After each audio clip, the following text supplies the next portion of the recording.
Shalom umat Allah yang diberkati Tuhan Yesus Kristus. Bersyukur kepada Allah untuk semua kebaikan, kemurahan dan cintanya. Kita percaya Tuhan mengasihi dan memberkati kita anak-anaknya. Bersama dengan saya Pendeta Dr. Hannes DTH, kita akan merenungkan firman Allah yang sejuk, yang membuat kita semakin bertumbuh, berakar dan berbuah di dalam Kristus Yesus Tuhan kita. Badai hidup atau masalah kehidupan yang berat, yang menyesakkan merupakan kenyataan yang dialami oleh setiap manusia. Umumnya setiap orang mengharapkan agar setiap badai atau kesesakan hidup segera berlalu. Badai hidup merupakan kenyataan yang tidak dapat dihindari dan juga tidak boleh disepelekan. Ketika badai hidup datang, kita tidak bisa menghindarinya, tetapi kita harus menghadapinya. Namun keinginan kita terkadang berbeda dengan kenyataan yang kita alami. Badai hidup bisa saja tidak berlalu karena ada kehendak Allah atas kehidupan kita. Apa saja yang harus kita pahami dan lakukan ketika badai hidup tidak berlalu? Saudara kekasih dalam Tuhan, saya ingin menyampaikan juga dalam kesempatan ini beberapa tipe manusia saat menghadapi badai hidup. Yang pertama itu mudah panik. Ada beberapa orang tertentu yang spontan panik saat sadar bahwa dirinya sedang menghadapi masalah atau badai hidup. Tipe yang kedua, terlalu melibatkan emosi atau disebut baper. Semua masalah atau badai hidup dikaitkan dengan dirinya. Entah itu merasa bersalah atau merasa disalahkan, sehingga reaksinya adalah sibuk membela atau mencari pembenaran, atau merasa menjadi manusia yang sangat menderita, gelisah, bahkan sulit tidur karena terlalu memikirkan masalah. Tipe yang ketiga, mengabaikan masalah. Tak ada masalah atau tak ada badai hidup yang membuatnya mengerutkan dahi karena berpikir keras mencari solusinya.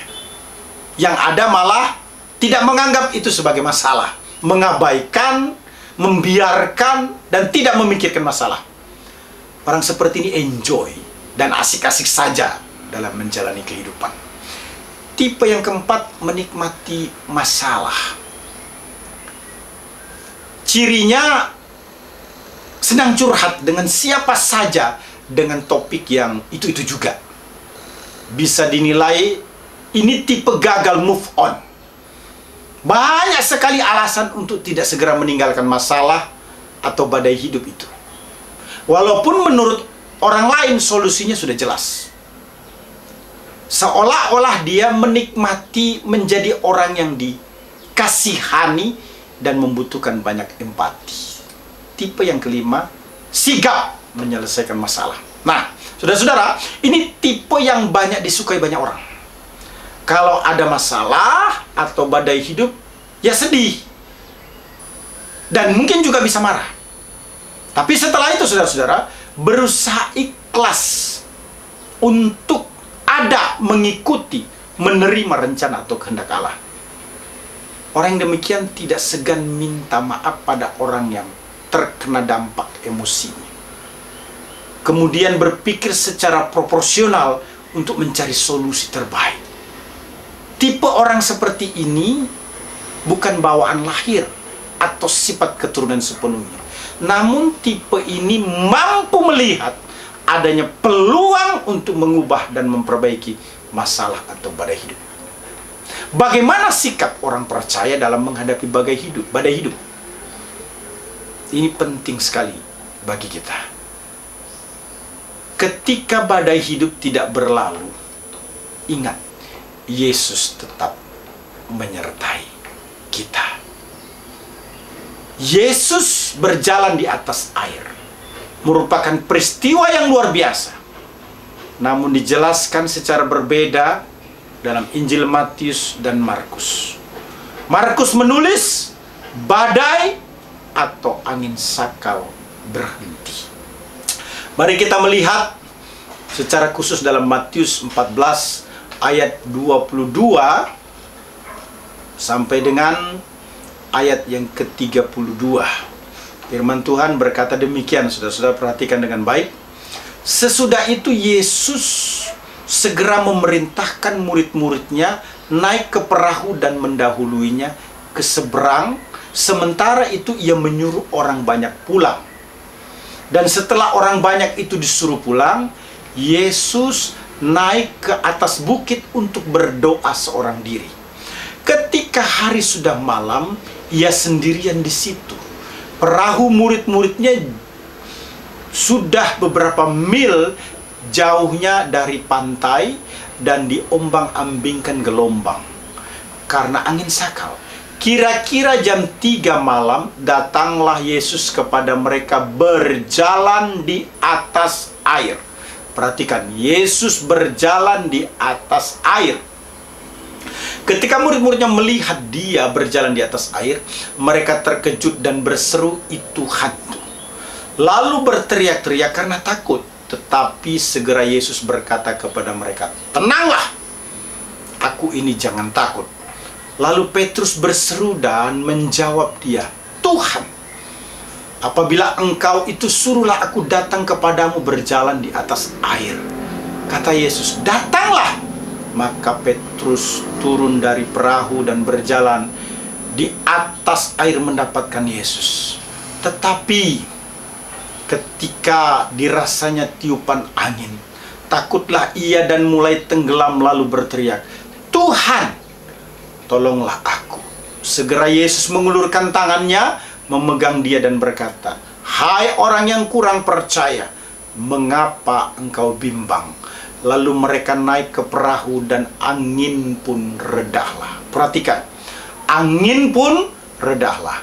Dan orang-orang yang ada di perahu menyembah dia, katanya, "Sesungguhnya engkau anak Allah." Tapi coba kita perhatikan apa yang dikatakan oleh Markus dalam Markus 6 ayat 45 sampai dengan ayat yang ke-52. Firman Tuhan berkata demikian. Sesudah itu Yesus segera memerintahkan murid-muridnya naik ke perahu dan berangkat lebih dahulu ke seberang, ke Betsaida, sementara ia menyuruh orang banyak pulang. Setelah ia berpisah dari mereka, ia pergi ke bukit untuk berdoa.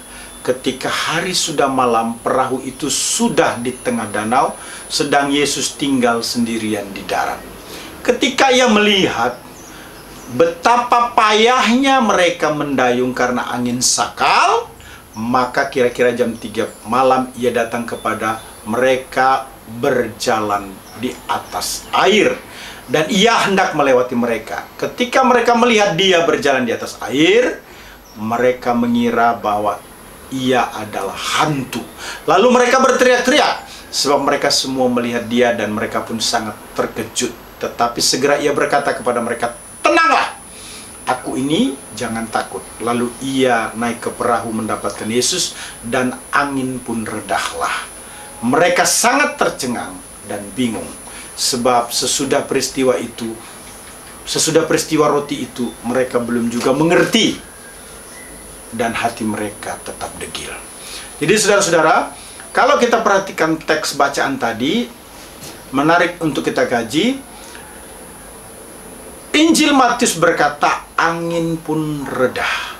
Injil Markus berkata, angin pun redahlah. Nah, Yohanes agak berbeda dengan Matius dan Markus. Karena Yohanes menulis badai atau angin sakal tidak berhenti. Laut tetap bergelora karena angin kencang dan Yesus berjalan di atas air mendekati perahu murid-murid. Perhatikan Yohanes 6 ayat 16 sampai dengan ayat yang ke-21 berkata demikian. Dan ketika hari sudah mulai malam, murid-murid Yesus pergi ke danau, lalu naik ke perahu dan menyeberang ke Kapernaum ketika hari sudah gelap. Yesus belum juga datang mendapatkan mereka. Ayat 18. Sedang laut bergelora karena angin kencang. Sesudah mereka mendayung kira-kira 2-3 mil jauhnya, mereka melihat Yesus berjalan di atas air mendekati perahu itu. maka ketakutanlah mereka. Tetapi ia berkata kepada mereka, "Aku ini, jangan takut." Mereka mau menaikkan dia ke dalam perahu, dan seketika itu juga perahu itu sampai ke pantai yang mereka tuju. Matius, Markus, dan Yohanes saling melengkapi.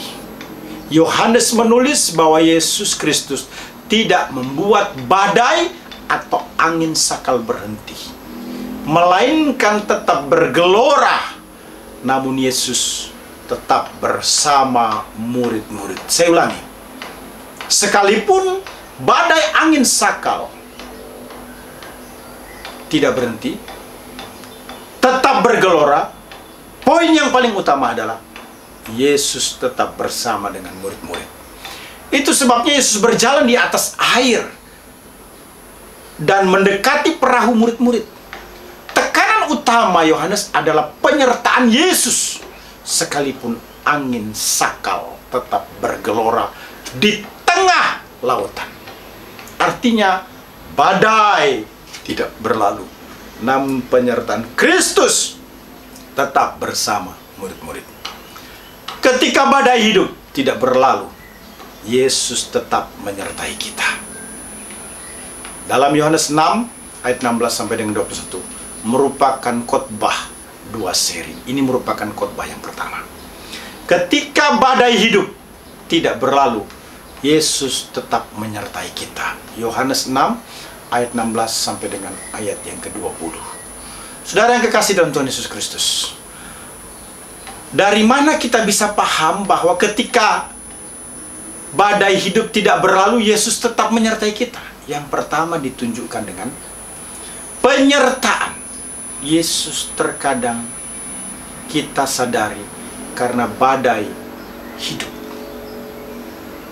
Jadi, tekanan utama dari ketika badai hidup tidak berlalu, Yesus tetap menyertai kita, ingin menyampaikan bahwa penyertaan Yesus itu terkadang tidak kita sadari karena badai hidup. Perhatikan yang dinyatakan dalam Yohanes 6 ayat 16 sampai dengan ayat yang ke-20.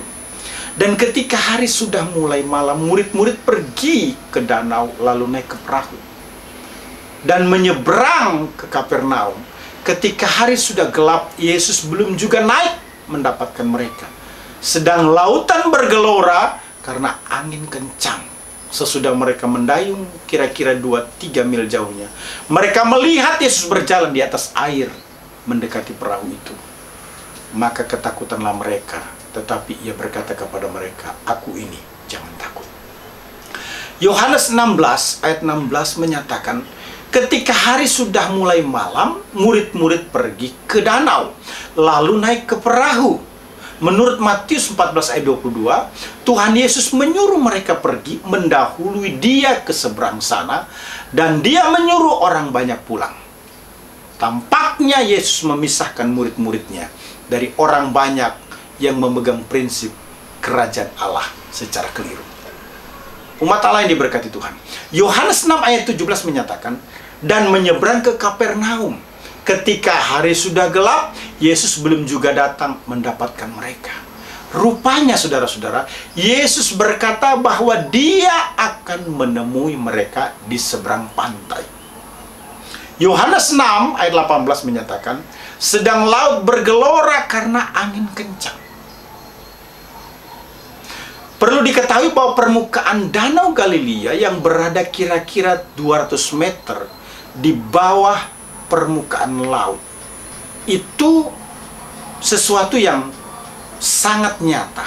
Nah, jika udara dingin turun dari daratan tinggi dan bercampur dengan udara hangat dan lembab di atas danau, akibatnya datanglah badai yang kuat dan mendadak, saudara-saudara. Makanya ada angin kencang. Nah, Yohanes 6 ayat 19 menyatakan, sesudah mereka mendayung kira-kira 2-3 mil jauhnya, mereka melihat Yesus berjalan di atas air mendekati perahu itu. Maka ketakutanlah mereka. Yohanes 6 ayat 20 menyatakan, tetapi ia berkata kepada mereka, aku ini jangan takut. Menekankan bahwa aku yang dimaksudkan terkait erat dengan nama Allah, yaitu Yahweh.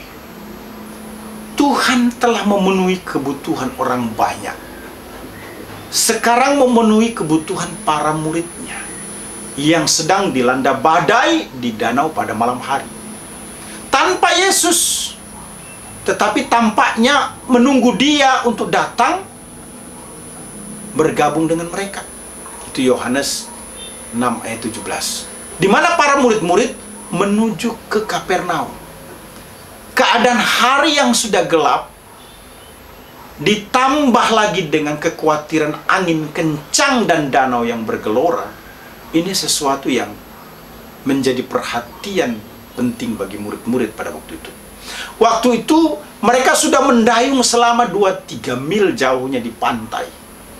Ketika situasi mulai gawat, Yesus datang menghampiri. Ketakutan terhadap badai itu semakin bertambah dengan ketakutan melihat sesuatu yang muncul tiba-tiba.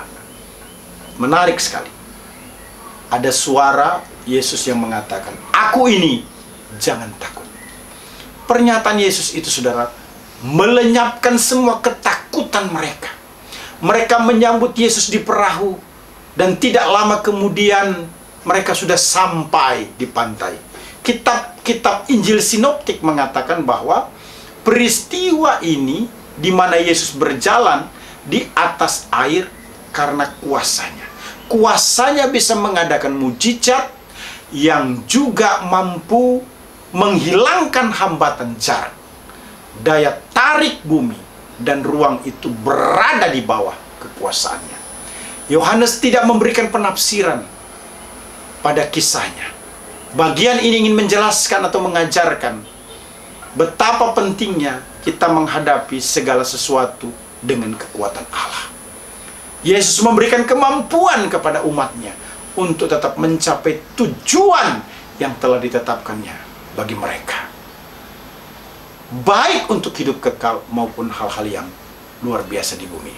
Jadi jelas sekali, melalui Yohanes 6 ayat 16-20 menunjukkan bahwa Yesus tetap bersama murid-murid di tengah-tengah laut bergelora karena angin kencang. Yesus berjalan di atas air mendekati perahu murid-murid. Namun murid-murid tidak menyadari bahwa orang yang berjalan adalah Kristus.